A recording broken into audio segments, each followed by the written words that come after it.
Hey guys, it's been a while, but I've been super busy birthing a baby and whatnot. I was basically laboring since 36 weeks. People didn't believe me. Like, I had like these contractions, and most people are like, oh, whatever, you're having Braxton Hicks. I was not. I was actually having regular contractions, and they were effacing me, dilating me, all this other stuff. So I was actually not fully effaced, but more effaced than usual and 1 centimeter dilated at 36 weeks. And so because of that, we thought that I was going to go into labor before 37, basically, because once that starts happening, things usually start to snowball. But I stayed 1 centimeter dilated for 4 weeks. Yeah, it was 40 weeks. And I became fully effaced over that 4 weeks. I was having regular contractions. They were not painful. None of them felt more painful than a period. Some were a bit more painful than the others, but I would say that most of it is just like a tightening. Like if you squeeze your stomach a little bit, that's what it felt like. It was like they were not bad at all. So 40 weeks that happened. And then about my 40-week appointment, I started becoming more dilated, 2 centimeters dilated. I was fully effaced, so things were moving. 41-week checkup before I went into the hospital for the ultrasound. I was 2 centimeters dilated still, just a little bit more than 2 centimeters, almost 3, and fully effaced, like I said. So again, we were just like really hoping I would naturally labor. I had my ultrasound at the hospital on 41 weeks, and they said that he was going to be 9 pounds, 15 ounces, which is 1 ounce short of 10 pounds. And they were like, but it's not like, super accurate. It's like plus or minus 2 pounds. And I'm like, great. So I could have like a 12 pounder in there. Their concern is because I was overdue and I hadn't gone into labor, that he had become too big to get down into the pelvis. Now, I don't fully believe that to be true. I believe they were more scared of the interventions that followed. So they said that, if he drops into the pelvis, basically, which he hadn't at that point, we could labor. I would push through. My vagina would probably not be happy about it, but we would get that baby out. More likely than not, the shoulder would get stuck, or even his belly, because he had like this huge gut. Like all his measurements, his head was smaller than average, like a 39-week baby at 41 weeks. And it was like a 40-week-old femur, and like everything was kind of less than 41 weeks except for his gut, like his belly circumference. So they were basically concerned that he would get stuck, they would not be able to get him out, and that they might have to break his collarbone. So basically I would have gotten this baby out either way, but I didn't want them to be breaking my baby's collarbone, first of all. And second of all, he was so happy in there. He didn't want to come out. He was so content. His heartbeat was good, all this other stuff. Hi, buddy. And so I just didn't want to put him into a high-stress situation, basically, where he's stuck and they're doing all these interventions that I just don't want to happen to him. On top of that, so basically they were talking about all of this, and they were ready to C-section me that day, and I'm like, we're gonna try first, obviously, to do it vaginally. I'm like, okay, well, let's schedule an induction. Let's see if that like gets the juices flowing. They had me in there laboring. Well, first of all, they hooked me up to the machine while I was there, and they were like, oh, you're having regular contractions. And I'm like, yeah, how far apart? They're like 2 to 3 minutes. I'm like, yeah, so those are active contractions. I've been actively contracting for a month and a bit now, right? It's 41 weeks, 36 weeks. They started, like 5 weeks is more than a month. I've been laboring for a while, and that's why everybody was shocked that I hadn't gone into labor earlier. For whatever reason, my body was just taking its time. He wasn't ready, I guess. all these other things. So anyways, I go into the hospital to get induced. I was on oxytocin maxed out for about 6 hours, but I was on the oxytocin going up for about 10 hours. So like 4 hours they were gradually increasing that oxytocin, and then for 6 hours I was maxed out on oxytocin, having stronger contractions. I could tell they were stronger, still not painful. Like me and Alex were dancing, doing the exercise ball, all this other stuff. And so the first 3 centimeters is early labor. Active labor is like that 4 to 7, 4 to 6, and then that 7 to 10 is kind of that transition phase, where the baby comes out. So I was really close to that active labor stage already. You would think the oxytocin would just get things going. It was definitely doing something, but not really. Yeah, so I was like 2.5, almost 3 going into the induction. The induction got me to 3 centimeters, and that was it. He didn't drop. He was still in that -3 station, and if you know anything about inductions, so they induce you with oxytocin injection, and then they break your waters artificially. Problem is, he was at -3 station, so there's -5 to +5, which would be him out of my vagina. -3 is too far up to break waters. It's actually against protocol. The other thing is my cervix had moved forward, which is good, but his head did not follow. The problem with his head not following is that if we broke waters, that gushing of water, his head would drop down to where that cervix is, and potentially could squeeze the umbilical cord and be an emergency situation.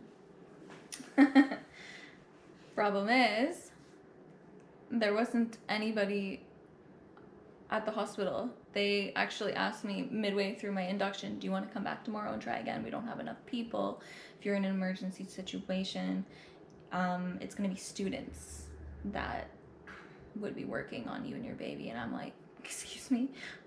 Well, first of all, I'm not coming back tomorrow, but let's just not break waters until, obviously, he drops further. So we were doing all these positions, trying to get him to drop further.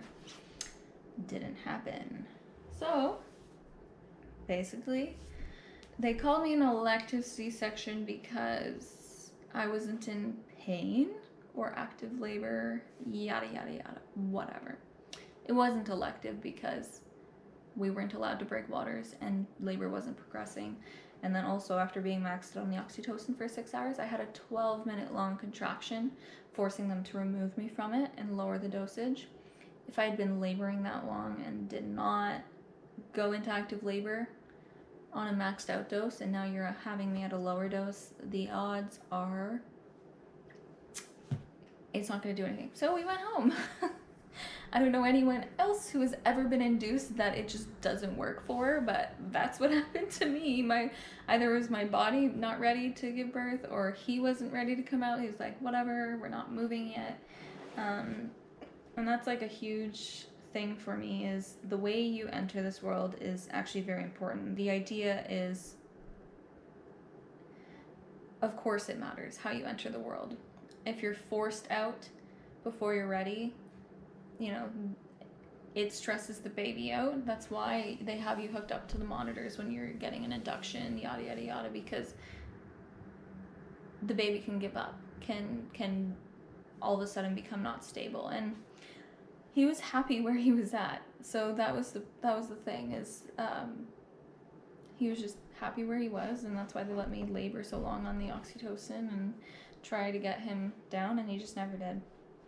Anyways, they scheduled me for a C-section the following morning, Friday morning. They only called me in, and by the way, you can't eat for C-section. So, and we were also hoping that, you know, I would go into labor before then. And they scheduled me in for the following morning, and we didn't get called in till 7. And then they only had, and then there was just a bunch of emergencies that kept happening, and since they had me as an elective, we didn't actually get into the operating room till 4 in the morning Saturday, which is his birthday. But while we were waiting, I said to Alex, I said, I'm gonna push this baby out before they get us in there. I don't know why I said that. I was just being sassy. But guess what happened? I went into active labor while we were waiting. I had been actively laboring from 11 p.m. Friday night till 4 a.m. Saturday morning. The first few hours I was still like, okay, I can do this. It was painful. So all these contractions I'd been having up to this point were not painful. These were different. So I would say up until 1 in the morning.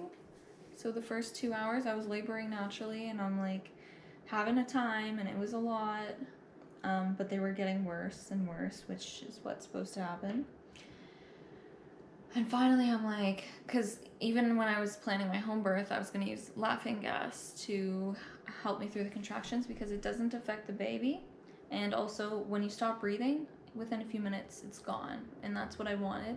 I didn't want any drugs in my system, first of all, that I would have to be bedridden for example, an epidural. And an epidural also increases interventions of other kinds as well. We won't go into that, but anyways, just personally, I didn't want the epidural. The laughing gas is what I wanted. But my midwife wasn't there yet, so like this whole thing was basically turning into like a nightmare of mine. And the nurse that came back, she was like, we can't give you anything other than fentanyl. And I looked at her and like, I don't want that. She's like, well, that's all we can give you, and it'll be out of your system in an hour, and then hopefully the operating room is ready for you. And at this point, I was like, okay, well, she would give me laughing gas if that was an option, yes. Apparently not. It was an option, and she just didn't tell me.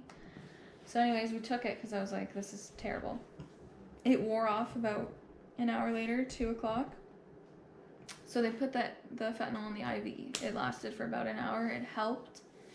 Doesn't take the pain away completely. But for an hour, I was more easily laboring. Let's put it that way. And at 2 o'clock, it was wearing off. And of course, it was more pain than before. And I was like, oh my goodness. I thought I was going to pass out from the pain.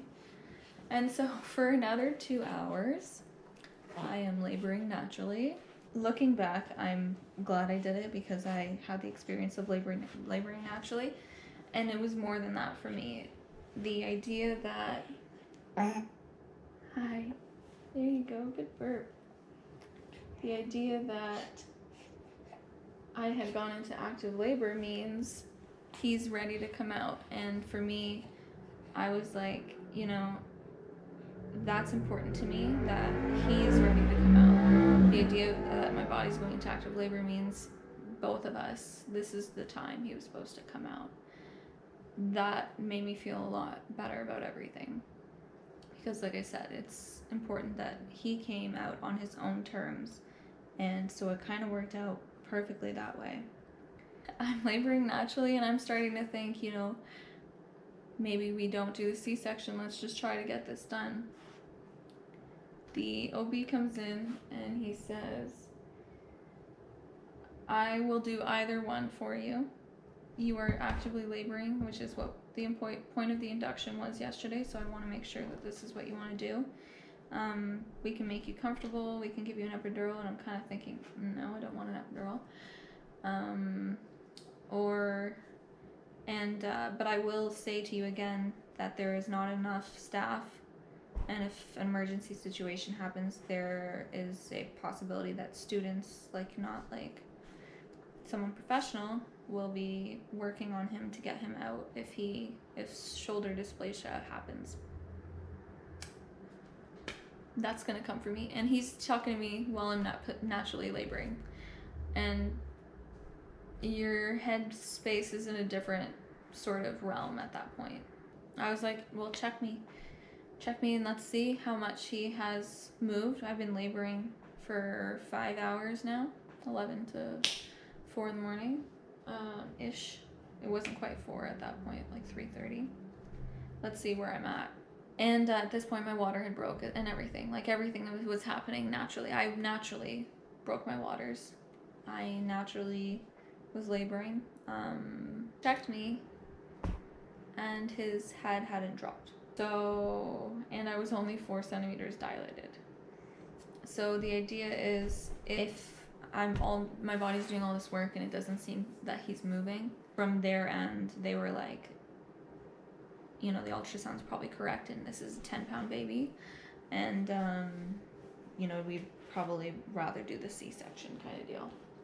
I don't have regrets about my decision. It was basically like I checked and my body was at the same place. He was still at that -3 station, all this other stuff. So my body was trying, he was trying, and it was just one of those things where he would not drop. So I was like, I'll wait. Let's go into surgery, I guess. And that's kind of what our decision was. And again, we didn't want to get into an emergency situation and not have the people on the floor that can help me if he did get stuck or, you know, I needed help getting him out. So we had the C-section, and literally finally the midwife came in and was like, let's get you some laughing gas. And I'm like, are you kidding me? Like, I could have had this the whole time. They basically gave it to me so that I could, my body was shaking at this point. I mean, labor's hard. It is hard. But I did it. Labor is hard, but I did it. And it was terrible, but nothing that you can't handle, if that makes sense. And I was glad I did it. I wanted that experience, and I had that experience. So anyways, they gave me laughing gas, and for something that's not as strong as fentanyl and doesn't affect the baby, it gave me enough to calm down, and I wish I had had it throughout the whole process. But at the same time, it was kind of nice that I labored naturally, like literally just like raw dogging labor. It feels good that I did that. It really does. Anyways, so the laughing gas calmed me down so that my body would stop shaking. And basically, when you start breathing normal air in again, it starts to come out of your system. So I breathed in a few good deep breaths when they were about to wheel me into the operating room, and I literally held my breath because I'm like, I'm still contracting. I need to stay still so that they can put, it's actually not an epidural that they give you. They give you an injection. It's a lot less invasive than an epidural, has a lot less complications than an epidural, and it doesn't last as long for recovery. So anyways, they injected. So I'm holding my breath, and it takes me about a minute or so to get to the OR. And then on top of that, you have to get up on the table, and I'm trying not to breathe. I'm laboring, holding my breath, trying to like get myself into the position so that he can do this properly. Mid-contraction, this guy is putting a needle in my back. Like, oh my goodness gracious, what an intense experience. Like, it was totally mind over, it was 100% mental, honestly. Like, physically your body's going through this process, but mentally I was sitting there saying, you need to stay still so that this doesn't mess, like that he can do his job. And then once this goes into your back, within a minute or so, you're not going to feel pain. So you can do this. So mid-contraction, probably the worst contraction I was having. I have to sit still in this hunched over position for this needle to go in my back. Like, seriously, so proud of myself for doing that, because I thought I would never. And then so I forgot to mention, so the people in the OR have to clean up between surgeries, obviously. That's like a thing. And so they were prepping the OR for me, and they could hear me. Like, they all could hear me. So these poor people, they were like scrubbing everything. They're like, poor girl, we gotta get her in here. She's like, I wasn't screaming. I knew that I wouldn't scream, but I was breathing very heavily and loudly. Basically, you want these like low sounds when you're breathing, like like that. That's kind of what it sounds like.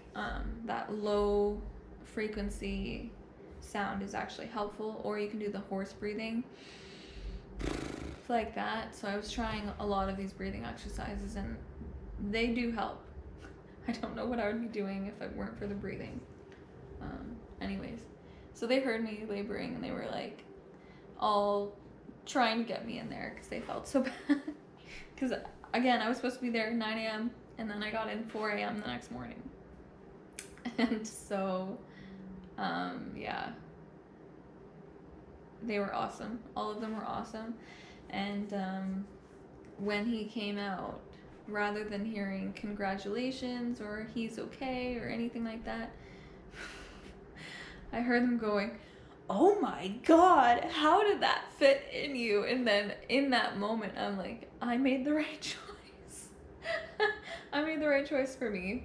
And that's actually what I had said. The first thing I said, "Is he okay?" And Alex said, "Yes, he's okay. He's huge." And I said, "Did we make the right decision?" And literally like 3 or 4 people in the operating room stopped what they were doing, came over to me, and they're like, "Yes, you made absolutely the right decision. There's no way this guy was coming out of you." And I mean, if you look at him, I don't know. He's a substantial boy. I don't know where he fit. I don't know where he fit in there. But you loved it in there. You loved listening to talk, don't you? And it kind of all worked out. But that's my birth story. It was like one of those things where the whole ordeal was just like bizarre. That like when nurses came switching shifts, they're like, "I heard about you." Because it was just like madness. It was all madness. I just want to say also, everybody at Cambridge Memorial is fantastic at their jobs. We felt so at home. We felt so cared for. Everybody was so helpful. Literally no part of the process was terrible. You know, like, we just felt super comfortable with everybody there. The OB who did my surgery, he was fantastic. When Beckett came out, he was like, "So it looks like the ultrasound is right." And I'm like, "Yeah, he's gonna be walking and talking next week." He's like, "Yeah, no, you should enroll him into school this fall." Yeah, no, he was great. Everybody was great at Cambridge Memorial. And my midwife was there for my induction, but because everything was delayed on Friday, it was not part of her hours. And my backup midwife was also busy, so I had like what's her name? I won't say names, I guess, but a random midwife that was there for, you know, my C-section and everything. She was fantastic. So shout out to Cambridge midwives as well. I can't recommend them enough.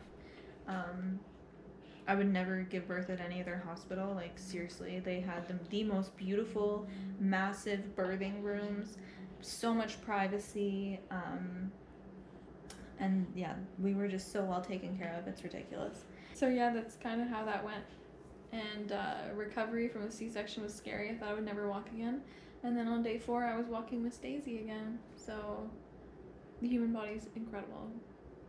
Thank you for watching. Please like and subscribe if you want to see more videos. I want to do something about like postpartum body, stretch mark, recovery, and minimizing that, and kind of what works for me. And it'll be kind of like a learning experience. But I think I'm going to be trying some skin treatments. So we'll see about that. Like microneedling stuff for the stretch marks. I'm happy with where my body's at. It's just the stretch marks that are they're a little much. I had a 10-pound baby, so there's a few. All right, anyways, thank you. Bye.